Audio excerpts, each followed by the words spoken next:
ஆண்டவராய் இயேசு கிறிஸ்துவின் திருப்பெயராலே நான் உங்கள் ஒவ்வொருவரையும் வாழ்த்துகிறேன், ஆசீர்வதிக்கிறேன். உங்களை நம்முடைய கமாலியன் பைபிள் காலேஜினுடைய இந்த டிபிசி ஜூம் அதனுடைய அட்மின்ஸ் மூலமாக உங்களை நான் வரவேற்கிறேன். இன்னைக்கு நமக்கு வகுப்பு வியாழக்கிழமையோடு வியாழக்கிழமை நல்லா தான் இருக்கு. எனக்கு கொஞ்சம் கம்ஃபர்டபுளா இருக்கு. ஏன்னா இப்ப புதுசா செவ்வாய்க்கிழமையில ஒரு வகுப்பு கேட்டிருக்கிறாங்க. அதனால வியாழன் என்பதனால நான் ஒத்துக்கொள்கிறேன். இன்னும் அநேகர் கலந்து கொள்வான்னு சொல்லி நம்புகிறேன். சரி, இன்றைக்கு நாம் எடுக்கிற பாடம் திருக்கோவிலில் சிமியோன். சிமியோன் தான் எடுக்க முடியும். எனக்கு 2 பேர் பார்த்தாங்க. சிமியோன் தான் எடுக்க முடியும் நம்புகிறேன். திருக்கோயிலில் அல்லது ஆலயத்தில் சிமியோன். சிமியோன் என்பதற்கு என்ன பேர்னா இந்த லேண்ட், அமைதியின் வழி நின்றவர். அமைதியின் வழி நின்றவர் அப்படின்னா அவரை குறிச்சு அவருடைய பெயருக்கு அர்த்தம் போட்டிருக்காரு. அப்படிலாம் அவர் செஞ்சாரா என்பது நம்ம ரெக்கார்டு இல்லை. ஆனா அந்த பெயருக்கு அர்த்தம் இருந்தா அவரை கண்டிப்பா அப்படிதான் இருக்க வேண்டும். பல இடங்களில அமைதி, அதாவது சமாதானத்தை கர்த்தர் வழியை காட்டியிருக்கிறார். சமாதான கர்த்தர் அல்லது அமைதியின் அரசர் இயேசுவை குறித்து அவர் பேசியிருக்க ஈவென்ட் 11வது பகுதிக்குள்ள வரும். இயேசுவின் பிறப்பு அப்படின்ற டிராமாவை 20 நிமிஷம் அல்லது 30 நிமிஷம் முடிப்போம். ஆனா இது பாடம் கிட்டத்தட்ட 11வது வகுப்பு போயிட்டு இருக்கு. இயேசுவை குறித்த இந்த புதிய கோணத்தில் நாம் பார்க்கணும். சரியா? வரிசை கிரமமாக பார்க்கிறோம். இது கிட்டத்தட்ட 3ஆம் பகுதி. முதல் பகுதி இயேசு பிறப்பதற்கு முன், 2வது இயேசு பிறந்த போது, 3வது பேஸ் இயேசு பிறந்த பிறகு அப்படிங்கிற பகுதிக்கு நேரம் நான் போயிட்டு இருக்கோம். என் பணி உங்களுக்கு நான் இதை அறிவுறுத்தி கொண்டே இருக்கேன். நீங்க என்ன உற்சாகப்படுத்துறீங்களோ, இதெல்லாம் கொடுத்து துக்கப்படுத்துறீங்களோ, இல்ல உங்க சூழல் என்னவோ எனக்கு அது தெரியாது. திரும்ப திரும்ப ஏன் அதை போடுறீங்க அப்படின்னாங்க. அது என் கடமை. காலத்தை பார்த்தால் போதகர் ஆசிரியராய் ஆகாதிருங்கள். அப்ப நான் ஆசிரியா இருக்கணும்னாக்க நான் இதை செஞ்சுதான் ஆகணும். ஒமிட் பண்ணவே கூடாது. நான் கரெக்டா பார்க்கணும். நான் கரெக்டா தான் செஞ்சிருக்கேனா இல்லையா, அதுல பின்னூட்டம் குறித்தது. போல கொலை செய்வது 28. நாம் எல்லாம் தேறினவரா இருக்கோம். கமாலியல் பைபிள் போல நோக்கம் தான் கிறிஸ்தியேசுவுக்குள் தேறினவர்களா உலகத்தில் கிறிஸ்தியேசுவுக்குள். அப்ப கிறிஸ்தியேசுவுக்கு முன் நாம் சூப்பர் ஸ்டாரா இருக்கும். Super star. அப்புறம் நான் பேசுறதெல்லாம் பாருங்க, சோதிச்சு பாருங்க, யோசிங்க, சிந்திங்க. போன முறை சிந்திக்காத எவ்வளவு பிரச்சனைகள், எவ்வளவு விஷயங்கள் கேள்விக்கு தெரியாம இருந்திருக்கிறோம். ஒரே ஒருத்தர் தான் அந்த கேள்வி கேட்கலாம். திறந்த மனதுன்னு கற்றுக்கொள்ளணும் அப்படின்னு சொல்லிட்டு எபேசியர் 4:14-15 சொல்லுங்க அந்த வசனங்கள். அப்போ நம்மை குறித்து நாம் என்ன பார்க்கணும், அவர் தம் வழியை நமக்கு கற்றுக் கொடுப்பார், போதிப்பார். சீயோனிலிருந்து வேதம், எருசலேம் என்று கர்த்தரின் வசனம். அப்போ சியோன் என்பதும் எருசலேம் என்பதும் நம்ம தான் அப்படின்ட்டு எனக்கு ஒரு 50 வருஷத்துக்கு மேலே எங்க பேராசிரியர் சொல்லி கொடுத்துருக்காரு. நாம தான் அப்படின்ட்டு. புதிய ஏற்பாட்டுக்கு வரும்பொழுது நாம தான் 5வது நற்செய்தி புத்தகம் நாம தான் அப்படின்ட்டு எங்க பிஷப், அப்போ எங்க பிஷப் சுந்தர் பிளாக் சொல்லி. சோ எனக்கு பிடித்த வாசகமும் இந்த வாசகம்.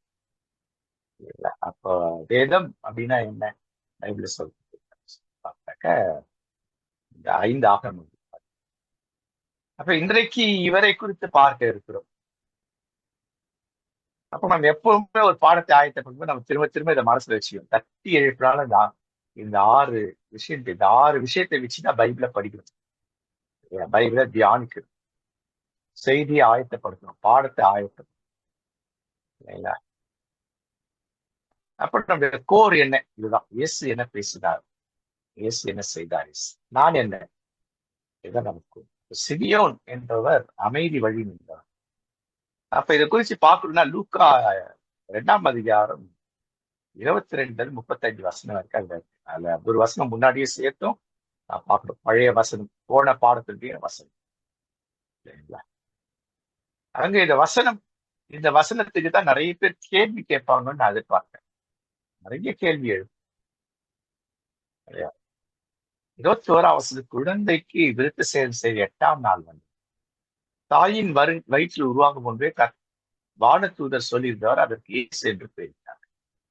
மோசையின் சட்டப்படி தூய்மை சடங்கை நிறைவேற்ற வேண்டிய நாள் வந்தது.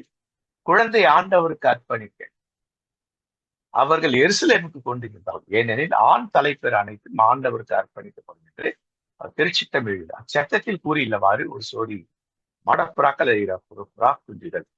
அப்ப பார்க்க வேண்டியதெல்லாம் என்னன்னா, விருத்த சேதனம் என்ன, 8ஆம் நாள்னா என்ன, அப்ப சடங்குனா என்ன, தூய்மை சடங்குன்றாங்களே அது என்ன, மோசையின் சட்டம்னா என்ன, இதுல நிறைய விஷயங்கள் இதுல அடங்கி. அப்ப இதை குறிச்சு நிறைய கேள்விகள் கேட்பீங்க. போனதுல பார்த்தா கேட்கல. இருந்தாலும் நான் கொஞ்சம் ஒரு அப்படி எடுத்து வச்சேன். திரும்ப அதே போய் நான் பார்க்க போகிறோம். ரொம்ப முக்கியமான ஒன்று இந்த பகுதி.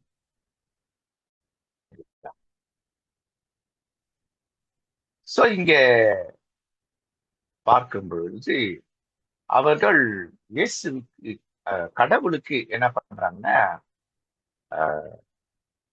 படைக்க வேண்டிய காணிக்கை, பலி என்ற காணிக்கை.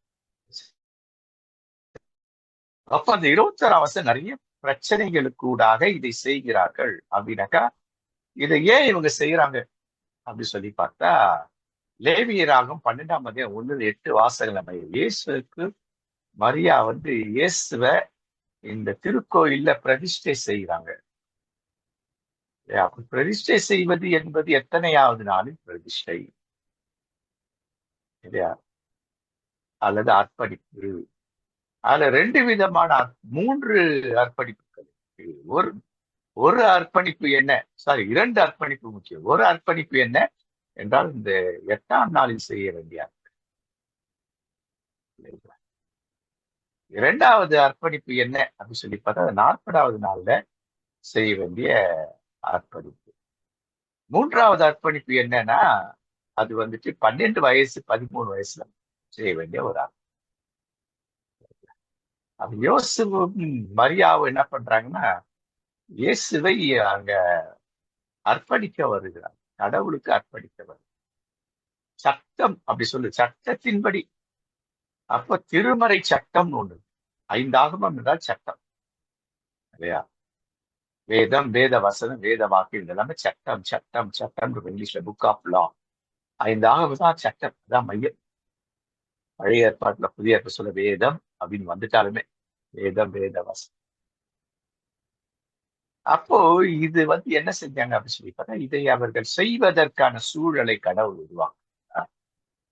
அதே நேரத்துல சிமியோன் என்கின்ற ஒரு ஒரு இறை பணியாளரை சந்தித்து, இறை பணியாளர் வழியாக இவர்கள் தொடர்ந்து இயேசுவை வளர்க்கின்ற விஷயத்துல ஆக்கத்தையும் ஊக்கத்தையும் பெறுவதற்கு இவங்க என்ன பண்றாங்கன்னா இல்லையா, இதுதான் செய்ய வேண்டியது, கண்டிப்பா செய்தே ஆக வேண்டும் என்ற ஃபைனல் டிசிஷன் எடுக்கிறது வந்து இந்த இடத்துல தான் எடுக்கிறாங்க. ஆம், இயேசுவை நம்ம கொடுத்த குழந்தையை நாம் இயேசுக்காக வளர்த்தே தீர வேண்டும் என்பதை ஃபைனலைஸ் பண்ற ஒரு இடம் இருக்கிறதுக்கு இந்த இடத்த கடவுள் பயன்படுத்துகிறார். இந்த சட்டத்தையும் பயன்படுத்துகிறார். அப்ப இந்த சட்டம் வரும்போது அங்க என்ன, சகலமும் நல்லொழுக்கம் கிரமம் அப்படின்னு சொல்லியிருக்கு. அப்போ திருமறை இப்படி சொல்லி இருக்கு, அதுபடி நடக்கணும். ஆனா திருமறை இப்படித்தான் சொல்லி இருக்கிறதா என்று சரியான விளக்கம் கிடைக்காத ஒரு சூழல் இந்த இந்த இயேசுவின் காலங்களில் இருந்து. அப்ப திருவசனத்தின் அல்லது அவர்களுடைய டிஎன்கே கனெக்ட் இல்ல, யூதர்களுடைய தூய மறை, ஹோலி ஸ்கிரிப்சர் அதன்படி இவர்கள் நடக்க வேண்டும் என்பதில் அவர்கள் முன்னுரிமை கொடுத்திருந்தார்கள். ஆனால் அது எப்படிப்பட்டது என்பது இவங்களுக்கு விளங்கவில்லை. விளங்காதபடி அவர்கள் மனம் அப்படி இருந்தது. கடவுள் கடவுள் கடவுள் கடவுள் கடவுள் பைபிள்ல சொல்லிடுச்சு, இப்படிதான் செய்யணும் இப்படிதான் செய்யணும்.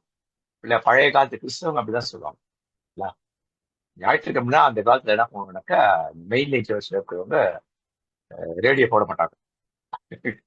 ரேடியோ கூடாது. ஏன்னா அது கடவுளுடைய நாள், ஞாயிற்றுக்கிழமை. அது தப்பா புரியுது. ஓய்வு நாள்ன்றாங்க. அது ஓய்வு நாள் 7 தான், அந்த சனிக்கிழமை தான் ஓய்வு நாள் அப்படி இருந்தாங்க. அதே போல இந்த லெந்து காலங்கள் வந்தாக்கா நோ டிவி, ஆரம்பம் நோ, இது எதுவுமே கிடையாது. இல்ல இப்படியே பைபிள்ல இப்படிதான் இருக்கணும். கடவுளுக்கு எல்லாவற்றையும் ஒப்படைச்சிட்டு இருக்கணும். கடவுளையே பார்த்துட்டு. அடுத்தது அரசாங்கத்தின் அதிகாரம் என்று புதிய ஏற்பாட்டில் தான் அது மிகப்பெறும். அப்போ இதை குறித்த ஒரு அறியாமையின் வாழ்ந்த காலகட்டம். அரசு சட்டத்தை குறித்த ஒரு அறியாமை, சரியான அறியாமை இல்ல. திருமறை குறித்த சட்டங்கள் என்ன சொல்லுங்க, ஒரு அறியாமையில இருந்தார். அப்ப அறியாமையிலே இருந்தால் அது பாவம். அப்ப அறிந்து கொள்ள வேண்டும். நம்ம கமாலியல் பைபிள் காலேஜ் நமக்கு இதுதான் சொல்லிக் கொடுக்குது இல்லையா? நாம் அறிந்து கொள்ள சொல்லி அன்அவேர்னஸ்ல இருக்கிறவங்கள அவேர்னஸ் கொண்டு இயேசு அதை செய்தார். ஏன்னா அறியாமையிலே இருந்தா என்ன ஆகுதுன்னா, அப்புறம் ஒரு மாதிரி மைண்ட் செட் மாறிடும். இந்த கீழ்ப்படியாமைக்கு நேரம் போயிடும். இன்னைக்கு திருச்சபைகள் எல்லாம் கீழ்ப்படியாம போயிடுச்சு. நேரத்துக்கு வருவதில்லை. சொன்ன நேரம் கடவுள் ஆலயத்துக்கு கோயிலுக்கு போறது இந்த நேரம், ஒரு கூட்டத்துக்கு போனா இந்த நேரம், ஒரு கூடுகைக்குனா இந்த நேரம், ஒரு வகுப்புக்குனா இந்த நேரம் இல்லையா? இப்படி இப்படி ஒவ்வொன்றுமே. அப்ப இதெல்லாம் ஏன் எனக்கு அந்த அறியாமையிலிருந்து இடம் வெளியில வராததுனாலே ஏற்படுகின்ற விளை. அப்ப சரியாய் அறிந்து கொள்ளவில்லை என்றால் இந்த அறியாமைக்குள் நம்ம என்ன பண்றோம், மூளை சலவைக்குள் ஆகிவிடும். இதோட பவர் தீர்ப்புதலையே தான் உயிர் மூச்சா குடிச்சிட்டு இருக்கோம் உண்டு. அதுல தேவன்ற வார்த்தையை படுத்தாம கடவுள் என்று சொன்னா நிறைய பேர் கோவம் வரும். ஏன்னா அந்த பவர் திருப்புதலுக்கு முன்னாடி ஒரு 9 திருப்புதல், அதுல எதுலையுமே தேவன்ற வார்த்தையை பயன்படல. 9 தமிழ் திருப்புதல் இருந்தது. அது தேவன்ற வார்த்தையில புதுசா நுழைச்சாங்க. நுழைச்சு அதுக்குள்ள என்ன இருக்கு, நம்ம ஏற்கனவே பார்த்தோம். என்ன பிரச்சனை இருக்கு அதுல, அவன் எப்படி இதை வந்துட்டு ட்ரிக் பண்ணி இதை நம்ம புகுத்த வைக்கிறான், இதெல்லாம் வந்துட்டு இதெல்லாம் அறியாமல் என்ன இருக்கும். அப்ப அறிந்து கொள்ள விரும்பவில்லை என்றாலும் அறியாமை, அறிந்து கொள்வதற்கு மனமில்லை என்றாலும் அது ஒரு அறியாமை. அது அவர்களை தவறான பாதை. அப்ப இயேசு என்ன பண்றாருனாக்கா, எடுத்து சொல்றாரு. நான் சொல்லுகிறதாவது அப்படின்னு எங்கெல்லாம் சொல்றா அப்படின்னா என்ன, இயேசு சொல்றதுதான் வெறுது. மற்ற பரிசெய சதுசெய வேத பாரகத்தை சனகரி சங்கத்தா இவங்க எல்லாம் வந்துட்டு அந்த வசனத்துல ஏமாத்துறது இல்ல, அது இல்ல. உண்மையில நியாயப்பிரமாணத்துல இருக்கிறது நான் சொல்றதுதான் இருக்குது. அப்போ நீங்க நியாயப்பிரமாணம் அழிக்க வந்தேன்றீங்க. இல்ல, நான் நியாயப்பிரமாணம் உறுதிப்படுத்த வந்தேன் அப்படின்னு அவர் சொல்றது. அப்ப என்ன செய்யறாரு, 2 செய்யறாரு. சிறுபான்மை இஸ்ராயலர்ல சிறுபான்மையான மதவாதிகள் இவங்க எல்லாம், பரிசேயர் இவங்க எல்லாரும் மதவாதிகள், இவங்க எல்லாம் என்ன பண்றாங்கன்னா மக்களை ஏமாற்றுகிறார். அதை அவர் சாடுகிறார். நீங்க பண்ற தப்புங்கிறார். பெரும்பாலான மக்கள் அறியாமையோ அவங்க சொல்லிட்டாங்க, பரிசேயர் சொல்லிட்டாங்க, சதுசேயர் சொல்லிட்டாங்க, பாஸ்டர் சொல்லிட்டாரு இல்லையா, பிஷப் சொல்லிட்டாரு, இவாஞ்சலிஸ்ட் சொல்லிட்டாங்க. இப்படி பாக்குறது அவங்களுக்கு என்ன பண்ற, அறிவை புகட்டுகிறார், அறியாமை போக்குகிறார். அப்ப இங்க இந்த ஒரு விஷயம் ஒண்ணு இருக்கு. அப்ப 12 லேவியர் 12:1 ஒரு பெரிய அறியாமை இருக்கு அதுக்குள்ள. ஏன் இப்படி எழுதப்பட்டிருக்கிறது நான் ஏற்கனவே ஒரு சொல்லியிருக்கேன். அது டீட்டெயில் பாடம் இருந்தாலும் இப்ப போன வாரத்துல இதை குறிச்சிருந்தேன். ஆண்டவர் மோசையிடம் கூறியதுன்னு எழுதப்பட்டிருக்கு. இஸ்ரேல் மக்கள்ல என்ன பண்ணணும் சொல்லி, ஒரு பெண் ஆண் குழந்தையை பெற்றெடுத்தால் அவங்களுக்கு ஒரு சட்டம், ஒரு பெண் குழந்தையை பெற்றால் அவங்க ஒரு சட்டம். ஆணுக்கு ஒரு சட்டம், பெண்ணுக்கு ஒரு சட்டம். இந்த ஆணையும் பெண்ணையும் பெற்றெடுக்கிற பெண்ணுக்கு வித்தியாசமான சட்டம். இப்ப ஆண் குழந்தை பெற்றிருந்தால்னா 7 நாள் வந்து தீட்டு அப்படின்னு. உதிரப்போக்கு தீட்டு அப்படிங்கிறது சயின்டிபிக் தீட்டு அல்ல, இல்லைங்களா? அது கடவுள் கொடுத்த ஒரு கிஃப்ட். அது ஏனென்றால் பழசு ஒழிந்து புதுசு வருது. இப்ப இலை சருகுகள் எல்லாம் கொட்டுது இல்லையா, கொட்டுனா அது என்ன, அது வீணா போல, அது எருவா மாறுது. ஏன் அது கீழே விழுதுன்னா அதை உதிர்க்கிறது. ஏற்கனவே அந்த பாடத்தை நம்ம படிச்சிருக்கோம். இந்த இந்த கமல பைபிள் காலேஜ்லயும் நமக்கு வந்துட்டு லென்த் அப்படின்னு சொல்லிட்டு நம்ம படிச்சிருக்கோம். நானும் தனியா எடுத்திருக்கேன் பழைய இதுல. அப்ப ஏனென்றால் புதிதாக இலைகள் வளர்ந்து அது கனி கொடுக்கணும். அதுக்காக ஒவ்வொரு முறையும் அது நடைபெற வேண்டும். அது நடைபெறவில்லை என்று சொன்னால் அது என்ன ஆகும்னா அது வந்துட்டு அடுத்த இதுக்கு விட்டு கொடுக்கும். அந்த முட்டை கருமுட்டை என்ன பண்ணுதுன்னா இல்லையா, அடுத்த கருமுட்டை உருவாக. அப்ப இது வந்து கடவுள் கொடுக்குற பரிசு. எவ்வளவு பேர் குழந்தை இல்லாம இருக்கிறாங்க, இந்த கருமுட்டை உருவாகாதவர்கள் இருக்கிறாங்க. கருமுட்டை உருவாக்கி அதுல அதுல அதுல சக்தி இல்லாதவளா இருக்கிறாங்க. எவ்வளவு இருக்குது இல்லை இதெல்லாம். அப்ப இது அந்த காலத்துல இப்படி சொல்லி இருக்கு அப்படின்னும் பொழுது நம்ம என்ன பண்றோம், இதெல்லாம் பார்க்கணும். இந்த மாதிரி விஷயங்கள் இருக்கிறதுனாலதான் பெரியார் வந்து தமிழை வந்துட்டு என்ன பண்றது இல்லையா, இல்ல திட்டினதான் அததான் பிஜேபி காரங்க வேற மாதிரி தப்பா புரிஞ்சுக்கிட்டாங்க. அப்ப அதுல என்ன ஒரு ஒரு ஒரு ஒரு அறிவுடைமை இருக்கணும் அதுல. அப்ப நமக்கு இதெல்லாம் பார்க்கணும், இதெல்லாம் நம்ம சொல்லணும், இதெல்லாம் பண்ணணும். இதை வச்சு என்ன பண்றாங்க, அவங்க ஊழியக்காரியம் வர முடியாது, மேல ஏற முடியாது, மைக்க பிடிக்க முடியாது, பாஸ்டா இருக்க முடியாது. அந்த காலத்துல இருந்தாங்க, இயேசுவின் காலத்துல பவுலடி காலத்துல இருந்தாங்க, பிஷப் இருந்தாங்க, பாஸ்டர்ஸ் மெய்ப்பர், பாஸ்டர் அசிஸ்டன்ட் பாஸ்டர், டீக்கன் இருந்தாங்க, இவாஞ்சலிஸ்ட் இருந்தாங்க இல்லையா, அப்போஸ்தலர் கூட இருந்திருக்கிறாங்க, எல்லாம் இருந்திருக்காங்களே. அப்ப என்ன, ஏசு அதெல்லாம் உடைக்கிறார், கொஞ்சம் கொஞ்சமா உடைச்சிட்டு வர்றது. உடனே பண்ண முடியல, பவுல் அப்படியே உடைச்சிட்டு கொஞ்சம் கொஞ்சமா உடைச்சிட்டு வர்றார். திரும்ப என்ன உடைச்சு கிறிஸ்துவ அனுப்பிடுச்சு. அப்போ 7 நாள் விட 7 நாளுக்கு பிறகு என்ன பண்ணோம், ஒரு 30 நாள் 37, அதுக்கு பிறகு ஒரு 3 நாள் இல்லை எல்லா ஆயத்தமும் பண்ணி 40வது நாள் குழந்தைய கொண்டு வந்து என்ன பண்ணா, குழந்தையை மட்டும் இல்ல தன்னுடைய தீட்டை கழிப்பது 40வது குழந்தையோடு வந்து குழந்தைக்கும் அந்த தீட்டு. ஏன்னா அந்த குழந்தைக்கு இவன் பால் கொடுத்துருக்குறாங்க, அதனால குழந்தையும் தீட்டான். அப்ப 2 பேருக்குமா சேர்ந்து, அதான் 2 புறா இல்லைனாக்கா. அந்த 2 புறான்றது வந்துட்டு பழைய 2 புறா இல்லையே, அங்க வந்துட்டு ஒரு ஒரு ஒரு ஒரு ஒரு வயசுள்ள ஆடு. அப்ப அங்கேயே ஏற்றத்தாழ்வு இருக்கு. பணம் படிச்சவங்க ஆடு கொடுக்குறோம், ரொம்ப ஏழை என்ன பண்ணுவாங்க, புறா குச்சி. ஓரளவுக்கு மத்திய நிலையில இருக்கவங்க என்ன பண்றாங்க, மாடப்புறா கொண்டு வரும், அது கொஞ்சம் காசு. பாருங்க எவ்வளவு ஏமாற்றுதல் இருப்பாங்க. அப்போ அதான் 40வது நாள் ரோம கத்தோலிக்கது இன்னைக்கு கூட அது மெயின திருச்சபையில் அது இருந்தது. 8வது நாள் விருத்த சேதனம் அப்படின்னா அவங்க எங்க பண்ணோம் இல்லையா, இந்த இந்த திருக்கோயிலோட வெளியில பண்ணணும். அதுக்கு முன்னாடி எங்க பண்ணணும், அந்த அந்த அந்த டேபர் நக்கில் கூடார பண்டிகை, கூடாரம் இருக்கா, கூடாரத்துக்கு வெளியில பண்ணணும். அங்க அம்மா வரக்கூடாது, தீட்டு. பாருங்க, தன் குழந்தைக்கு ஒரு விஷயத்தை செய்யறாங்க, அதுக்கு அம்மா வந்து பார்க்கக்கூடாது, இடம் தீட்டு.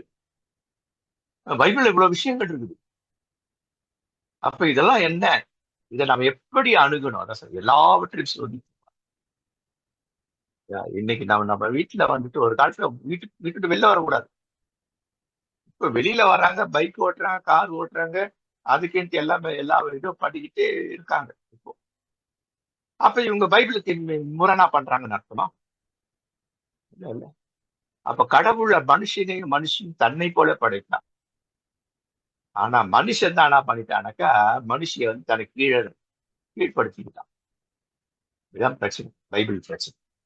அப்ப பைபிள்ல பெண்கள் என்றால் அடிமைகள், ஆணுக்கு அடுத்த நிலையில் இருப்பவர்கள். அடிமைனா ஓரளவு கண்டிப்பா ஆணுக்கு அடுத்த நிலையில, ஆண் பிள்ளைகளுக்கு ஒரு ஒரு சட்டம், பெண் பிள்ளைகளுக்கு ஒரு சட்டம். அப்ப அடுத்தது பாருங்க, பெண் குழந்தை பெற்றெடுத்தால் என்ன நடக்குது, 2 வாரம். இங்கன்னா 7 நாள் தீட்டு, இங்க 2 வாரம் தீட்டு. விளக்கு நாட்களில் இருந்தது போல விளக்கு நாட்கள்ல 3 நாள். அப்போ அங்க விளக்கு நாள் தான் 7 நாள் ஆகுது. இங்க என்ன பண்றாங்கன்னா இன்னும் ஆட் பண்ணிக்கிறாங்க. அப்ப பெண் எவ்வளவு துடிக்க வைக்கிறாங்க, உளவியல் ரீதியா எந்த அளவுக்கு பாதிப்புகளை உள்ளாக்குகிறார். அப்போ 3 நாள் நான் வீட்டுல இருக்கிற மாதிரி இவங்க என்ன 2 வாரம் 14 நாள், அதன் பின் 66 நாள். பாருங்க எத்தனை நாள். அப்ப அவங்க 40 நாள், இவங்க 80 நாள் கணக்கு. இன்னும் கொஞ்சம் டீப்பா பார்த்தா இன்னும் நிறைய கொடுக்கும் இதுல. பல இடங்கள்ல பார்த்தா. அப்ப சூழலுக்கு ஏற்ப அதை இன்க்ரீஸ் பண்ணி பெண்களை அப்படியே அப்படியே பெண்கள் அந்த வெயிட் லோட ஏத்திக்கிட்டே இருக்கிறாங்க. இல்லைங்களா? அதன் பிறகுதான் வரும். என்றாலும் மரியாவின் குணாதிசயம் என்னன்னா, அவங்க அதெல்லாம் ஒரு பொருட்டாவே எடுத்துக்கல. இயேசுவுக்காக பல ஆயிரம் மைல், இயேசுவின் 12 வயசு வரைக்கும் இல்லையா, பிறப்பதற்கு முன்னிருந்து 12 வயசு வரைக்கும் அந்த அம்மா எத்தனை இடங்களுக்கு போயிருக்கு. அதுல பியூட்டி என்னன்னா, கணவர் உடன் இருந்திருக்கா. இதுதான் ஆணுக்கு பெண் சமம் என்பதை முதல்ல பைபிள்ல அதை ப்ரூவ் பண்ணது யாருன்னா மரியா, யோசேப்பு தான். யோசேப்பு தான் அவங்க அக்காவை பாக்குறதுக்கு இல்லையா, இந்த கசினை பார்த்து மரியா போற விஷயத்துக்காக அவன் தான் உதவி செஞ்சிருக்கணும். எல்லாம் தெரிஞ்சிருச்சு இவங்க தூய ஆவியான ஆட்கள். அப்ப இந்த குழந்தை கடவுள், நமக்கு இந்த குழந்தை நான் வளரும். அப்ப அந்த தாயை பாதுகாக்கணும். அந்த தாய் எங்க போறாங்கன்னா விஷயத்தை சொல்லியிருக்காங்க. அவங்கள வழி நடத்தல் எல்லாமே எல்லா இடத்துல எவ்வளவு தியாகம் பண்ணியிருக்கிறார். மரியா செய்த அளவுக்கு தியாகத்தை சொத்து எல்லாத்தையும் விற்று அதெல்லாம் செஞ்சிருக்கணும். அவர் புது வாழ்வு அதன் பிறகு ஆரம்பிச்சு புது வாழ்வு இதெல்லாம் செஞ்சுதான் கடவுள் கொடுக்குற பிளெஸிங் தான். அடுத்த பாட்டு பார்க்க போறோம். வெள்ளியும் பொண்ணு அவள் கிடைக்குது. எல்லாவற்றையும் இயேசுக்காக இழந்தார். ஆனால் நீ இன்னும் இழக்க பயணங்கிறதுக்கு தான் பொண்ணு எல்லாம் கொடுத்தாரு. கடவுள் கொடுத்தாரு. சோ இதை பார்க்குது. இதன் ஊடாக இதன் ஊடாக அவர்கள் வருகிறார்கள். அப்ப என்ன அவங்க இது கடவுள் கொடுத்த கடவுள் குழந்தை குழந்தைய கடவுள் ஆண் என்று பெண் என்று பார்க்கவில்லை. அதான் நாங்க 2 பேரும் ஒன்று இசைந்த மனதோடு கூட ஏக சிந்தை ஏக மனம். அப்படிதான் இவர்கள் இருந்திருக்கிறார்கள். அப்படித்தான் இவர்கள் வந்திருக்கிறார்கள். சோ இது சூழ்நிலை புரிஞ்சுச்சா? சூழல். இப்பதான் பாடம் வருது இல்லையா? இப்ப மரியா சாரி திருக்கோயிலுக்கு வருகிறார், ஆலயத்துக்கு வருகிறார். அங்க 2 பேர், அதுல ஒருத்தருக்கு தான் இன்னைக்கு பார்க்கணும். சிமியோன் என்கின்ற ஒருவர், எருசலேம சிமியோன் என்று ஒருத்தர். அவருடைய குணாதிசயம் என்ன? உடனடியாக பார்க்கும்போது அவர் நேர்மையாளர். ஏற்கனவே அது நேர்மையார் கடவுளுடைய கூடாரத்தில் வசிப்பவர் யார்? யார்? 15ஆம் திருப்பாடல் அதை சொல்லுது. அப்ப அதற்கு ஒத்தவர் இவர். அப்ப அதற்கு ஒத்தவர் யாரெல்லாம் பார்த்துட்டு வந்தோம்.